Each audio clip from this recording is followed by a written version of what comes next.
Hey guys, so as you can see, everything is a mess and I'm going to clean up. And what inspired this cleanup is because you're supposed to clean your stuff up every time you craft. I mean, at least that's what they say. But I was in the Junk Journals Crafts and Work group and they post like what's on your desk on Wednesday. It's Thursday now as we speak, the next day, and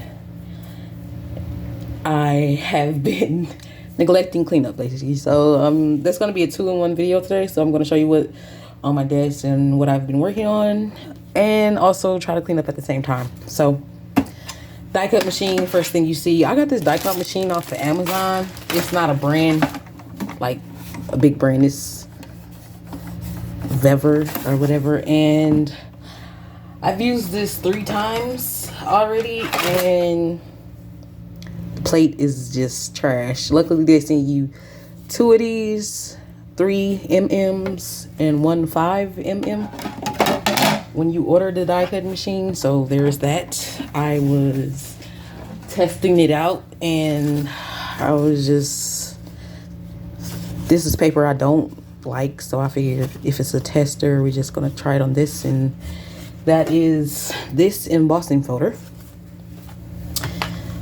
And what else is around here? So putting all the embossing stuff in here in this bag. I don't have the proper storage, but whatevs. You buy as you go, right?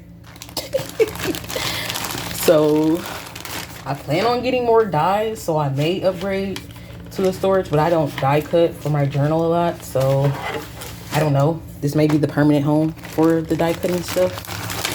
Oh, this came with the embossing machine as well. This little embossing folder. It's cool, I guess. But, and I bought the handwriting one separate. So, off Amazon as well. If you guys want to know the link, I'll leave a comment and I'll give the link to you. So yeah, just clean that up. Plate here too. I was distracted and didn't do the what's on my desk challenge yesterday because I was watching a video.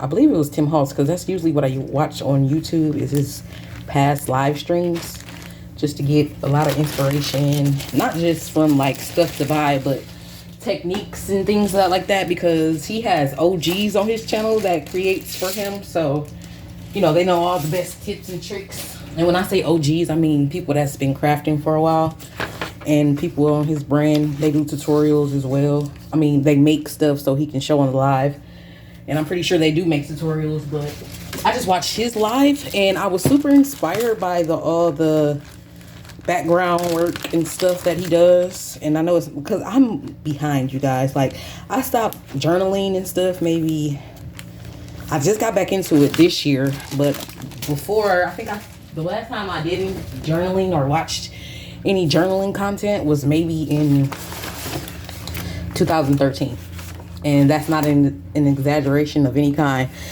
So this is what I made, because I have a couple of the mini distress ink pads, so I worked with those, and I was like, oh, okay, the smooshing technique. I remember that because I used to watch Creatively Free to Be Me. She's just Leanne Journals now. That's an OG to me too, because I loved her style. It was just colorful. I love color. I like vintage looks too, but I also like to make it pop. And this was fall inspired, so I have that on my desk. I also did these while I was doing the smooshing technique. These are going to go into the journal that I'm creating now, as well as I made some extra papers. I made my own, what is this, texture paste. So that's what that is. I just did it through some stencil, and these little pieces are going to go into the journal I'm creating now. Not this bigger background piece that's going to be used in a later date, but I just was like, oh, okay. I was watching Tim Holtz and did some of these. I was like, okay, they came out decent. Like, I like this one. This one is pretty cute, and this one as well. I like those. So those are going to go in my current journal. So I'm going to be putting that with my scraps that I'm using. More on this, I made a few backgrounds as well. Hold on a second, I'm going to grab those. That's like ready to go. I can start using them. I'm sorry if you can't hear me. I'm away from the camera. Give me 1 second. One moment. Shout out to I Am Zoe. You say that a lot. One moment.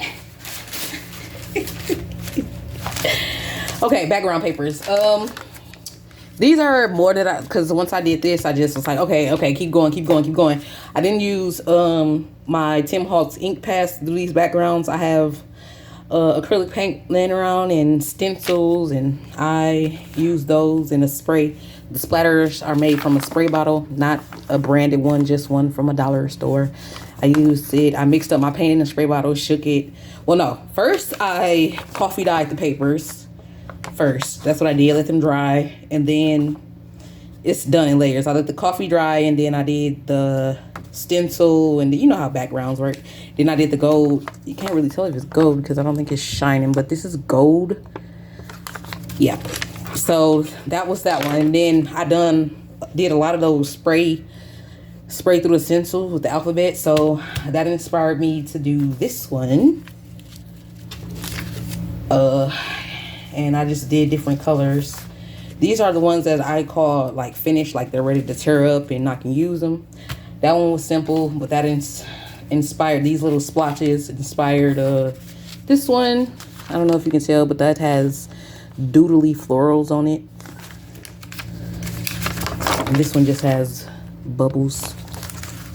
And I bought some the stencils and stamps are from Dollar Tree. And I did this one more like, I like the dark background colors, I guess. And then that inspired me because the alphabet stamps in the background, I'm like, oh, it kind of looks like a crossword. So I did a faux crossword one. I love how these came out, guys. Super pretty. I love it. Then just keep going. I'm just going to flip through these real quick. This one, I'm glad these are getting tore up because I liked it, this one, but I feel like I could have used, like, put another one of these in there. They say when you do these collage fodder papers, you're not supposed to treat it as a painting, but I couldn't help it. I saw one thing in my mind and had to blow it up across the page. So I saw this with the circles and the, because my first idea was to do these, and then I didn't like how it was coming out. So I was like, don't judge your project, love your project, continue, trust the process. So I did more of those around in some of the white spaces, and then I filled it with bubbles. And it's okay. But that inspired me to do this one. Love it, because like I said, these circles are a stencil, and I just sprayed paint through them, and I got that impression. And then the negative, because that was a tip on the Tim Holtz Live, was to use the stencil like a jelly plate, how you basically make an impression from the negative. And I did that, and this is what I came up with. I love it. This was the starting idea of the circles I was going to do. It's like, I like the circles. I like the loopy and the squiggly, and how you can just circle. I guess that's what I'm going to be sticking with because it's easier for me, and I like to get these collage papers done as quick as I can. They're going to be in the background anyway, but yeah, try not to treat it like a painting. That rule doesn't apply to me because this look like one piece. You'll see in the next one how it looks like one piece. And this is where I was just trying to get ideas of what to do with the circle. And this is what I came up with. And like I said, this background is the negative of this. So all I did was put the stencil down, spray it, left the stencil there, and turned this on top of it, and just rubbed it, turned it over, and I got that. Okay, and I love this idea, so this is what I got after that. Love it. And then I was like, okay, because this was towards the end. At the end I was not as loose as when I first started. I was like, okay, this is what I'm gonna do, treating everything, because they say you're not supposed to treat it like a painting. That I treated it like this was one piece and not being torn up to be used in other pieces. So that's what I say. That's what I mean when I say treating it like a painting. I forgot which artist I heard say that, but it made totally sense. But when I first started, I was loose. And yes, these are getting ripped up anyway. It doesn't matter. Just get something down. So I did this one. And I actually love it. I love it. I really do love it. I love it. And then I did this one. This is supposed to be gold. I don't know if you guys can tell, but that's gold. And I'm just gonna flip through this real quick because I'm trying to clean up and film at the same time. I felt like, ooh, this one is pretty. Love this one. Then I did another one like that first one. I was like, okay, because I got the leaf stamp from Dollar Tree as well. Don't sleep on Dollar Tree. They got good stuff there.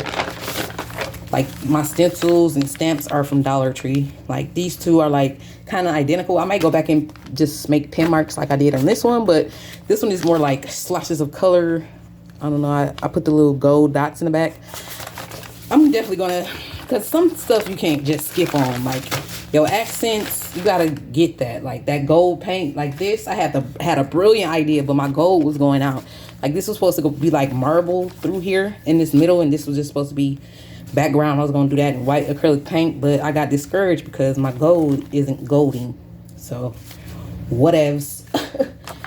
And these are a couple that's in the middle stages.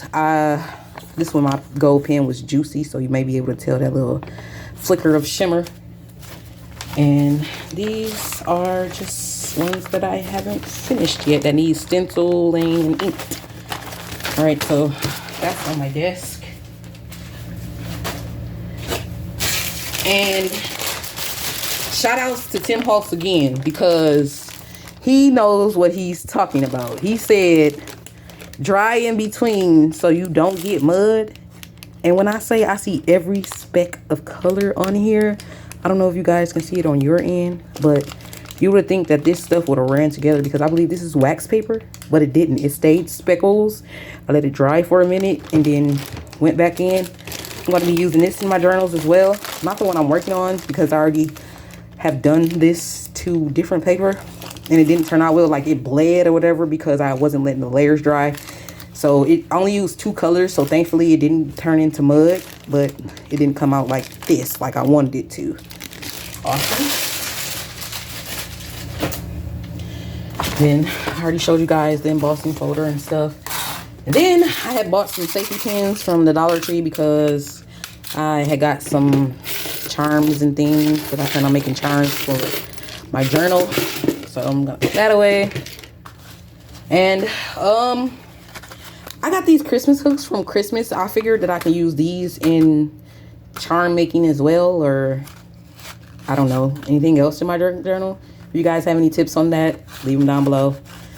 But yeah, I figured I can make a charm out of these. Like, no, not the charm, but like hold a charm with these, maybe. Who knows? This is my little charm bucket right here. I just put all my stuff that's charms in there. I got some washi tape from Temu, and I left this out because I want to try to do some sewn index cards with like a playlist thing, and just with a few of my different artists that I like, a few of my favorite artists that I like. So that's just sitting here waiting for the idea to come to fruition.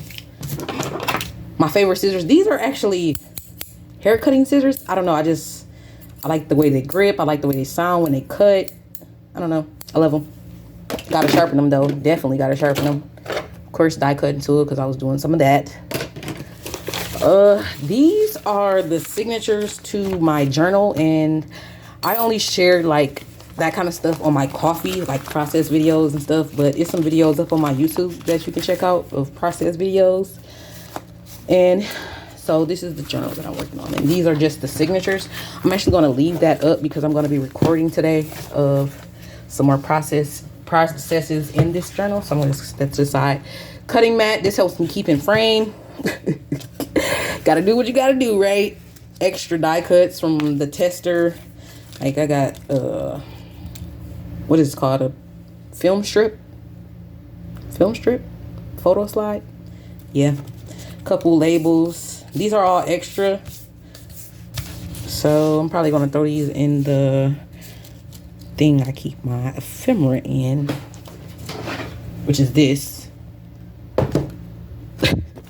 This is all prefabricated, meaning like stuff like Tim Holtz dies, and I mean not dies, but the technical term, paper dowels, there we go.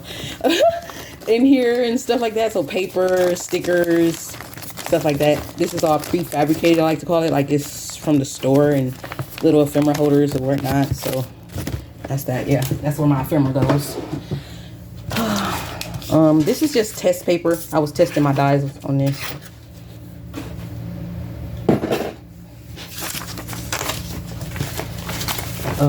This is what that script embossed, if that gives it. I'm using this in my journal I'm working on, so I'm putting this in my scraps. And guys, it's going to be a part 2 because this video is already 15 minutes long. So I'll be back.